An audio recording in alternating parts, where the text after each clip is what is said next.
Okay, you know, for weeks I was trying to get Florence and others to come in and talk about Williston High School, the history of it, and they weren't able to make it in. Thankfully, though, Laura-Butler saving the day, because we're almost gonna have to skip the topic for Black History Month, but didn't want to do that. We want to educate people who don't know, because they hear about Williston and they hear about the pride, but there's a reason for it. What is the history behind Williston, then high school, before it was middle school? Right. Well, the history is a long history. It goes back really to the era of Reconstruction after the Civil War. There's been a Williston school downtown since about 1866. Williston Primary School first, and then that gave way to Williston Industrial School, which went through 7th grade. There are about 300 students there, and then Williston High School, and Williston Industrial High School, then Williston Senior High School, and then a junior high school, and now a middle school. And during that time, you know, blacks weren't allowed to go to other schools, so that was the only school for the black students. You have so many greats that have come out of the school. You know, name some of the greats that have come out. Meadowlark Lemon. We have Amalthea Gibson. There are, you know, many that have come through.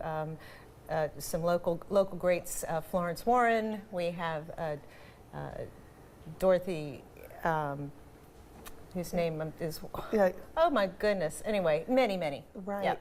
And the reason why there's so much pride, I think, in the schools, because it was a place for them to go and, you know, to excel. And it was all about education and reading and learning and deportment and how to, you know, how to be in society. Now, we want to know, you are currently a teacher there now. What do you think you're seeing now? It's a new generation there now. You're a 7th grade teacher at Williston, now middle school. What are some of the things that are still being taught from back then that are carried over? Because they do have a very strong alumni as well. Well, I mean, the state curriculum is a lot different than it was, you know, 100 years ago. Right. So I think it's important to teach history, to teach the history of Williston, to teach the history of Wilmington. You can't really talk about the history of Wilmington without talking about the history of Williston, especially the history that includes the race relations, and we're you know, this is a Black History segment, so I think it's important to recognize that Williston is a place that that is a site that was the center of the black community for nearly 100 years.